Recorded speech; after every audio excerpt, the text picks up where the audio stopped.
नमस्कार दोस्तों।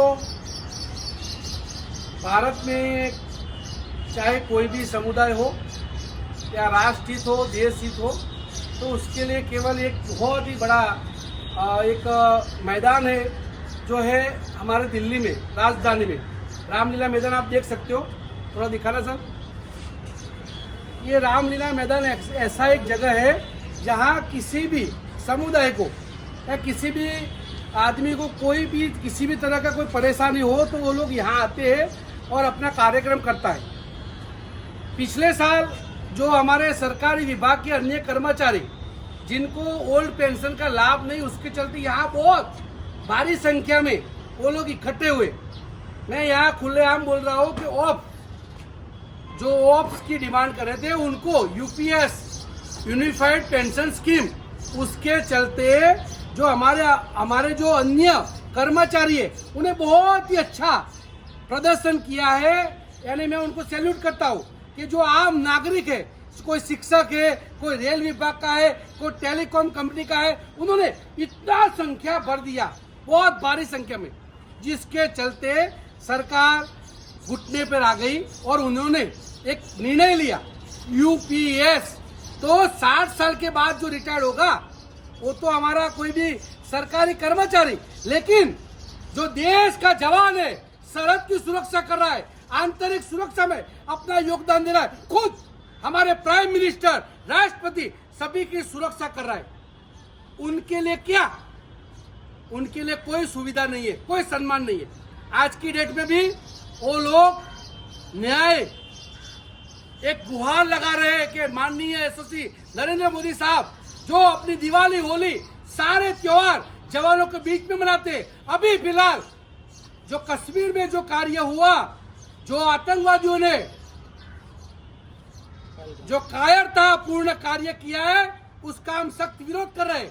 और हमारे आदरणीय नरेंद्र मोदी साहब ने जो ईंट का जवाब पत्थर से दिया है, उसके लिए मैं सैल्यूट करता हूं। लेकिन मैं यहाँ पर यह भी बोलना चाहूंगा कि हमारे आदरणीय प्रधानमंत्री श्री के अकेले कहने से नहीं होगा, हमें हमारी एकता शक्ति गृह मंत्री अमित शाह साहब के, इधर थोड़ा घुमाना सर, ये जो मैदान है ये पूरा भरना चाहिए। केवल उन शहीद परिवार जिन्होंने अपना बेटे को गुमाया है, पत्नी ने अपना पति को गुमाया है, बेटे ने अपने पिता की छत्रछाया गुमाई है, कब तक रामलीला मैदान नहीं हम भर सकते? जंतर मंतर अब बहुत हुआ। अब जब भी होगा कार्यक्रम पैरामिलिट्री का, सभी पैरामिलिट्री के मैं खुलेआम बोल रहा हूँ, जितने भी हमारे एसोसिएशन है देश के, उनको मैं आगाह कर रहा हूँ, चेतावनी दे रहा हूँ कि फालतू के आप वीडियो मत बनाओ। आपको अगर कार्य करना है, पैरामिलिट्री के लिए करना है, तो आप संगठन कीजिए। जिस दिन ये पूरा मैदान भर जाएगा उसी दिन मैं सरकार का सम्मान करता हूँ, सरकार का यहाँ विरोध नहीं कर रहा हूँ। पिछली हमारी कांग्रेस सरकार अगर चाहती तो आदरणीय प्रधानमंत्री श्री अटल बिहारी वाजपेयी साहब ने 2004 में हमारे सीएपीएफ जवानों का पेंशन बंद किया।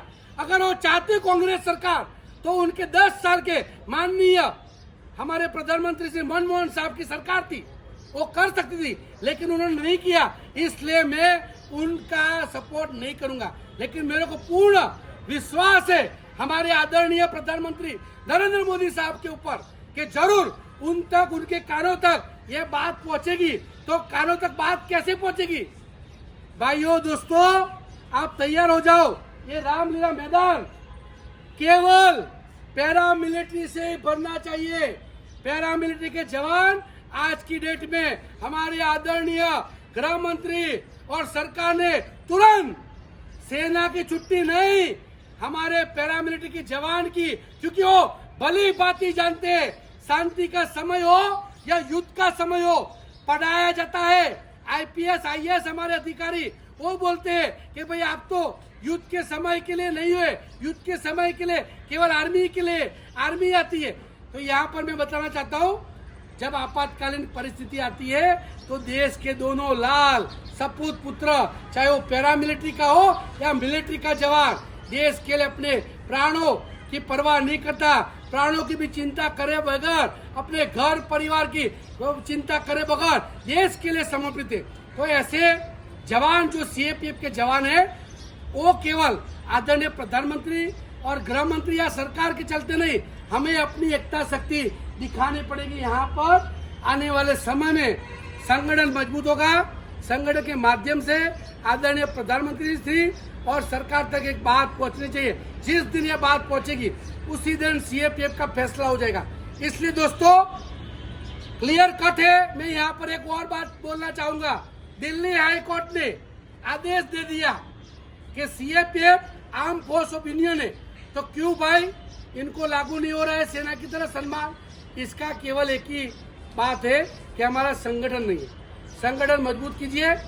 हम यहाँ स्टार लगा के जो सेवानिवृत्त में खास बोल रहा हूँ, मैं किसी अधिकारी साहब का सम्मान या अपमान नहीं कर रहा हूँ, लेकिन हमारे उच्च अधिकारी उनको भी एक बात ध्यान देने वाली है कि ये एक देश और राष्ट्र हित का निर्णय है। आप अपनी क्वालिफिकेशन के अकॉर्डिंग फौज में अधिकारी पर भर्ती हुए माननीय यशस्वी नरेंद्र मोदी साहब हमारे लिए एक बहुत ही बड़ा उच्च एग्जाम्पल है कि जो एक सामान्य गरीब वर्ग में जन्म लिया है, आज हमारे देश के प्रधानमंत्री है। इसलिए हमारे अधिकारी को कभी ये सोचना नहीं चाहिए, कतई इस तरह का सोचना चाहिए कि मेरा जवान, छोटा जवान, एक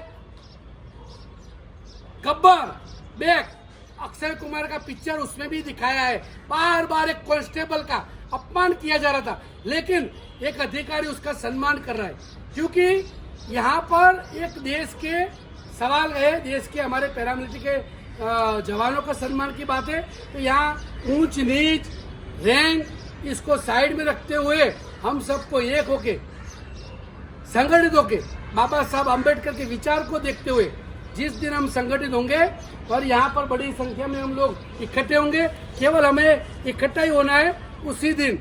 आज हमारे गुजरात से सभी टीम जो देश में जो स्वतंत्रता हो उसमें सर्वोच्चम योगदान हुआ है हमारे राष्ट्रपिता गांधी जी, उससे भी हमें एग्जाम्पल लेना है। और सभी हमारे चाहे बंगाल के हमारे सुभाष चंद्र बोस जी हो या हमारे जो भी भगत सिंह हो, सभी से हमें प्रेरणा लेनी है कि वो लोग केवल देश की आज़ादी के लिए लड़ रहे थे, उसी तरह जो देश की सुरक्षा में सर्वोच्चम योगदान दे रहा है उन जवानों के लिए योगदान देना देश के प्रत्येक 140 करोड़ जनता का भी एक नैतिक कर्तव्य है, जिम्मेदारी है।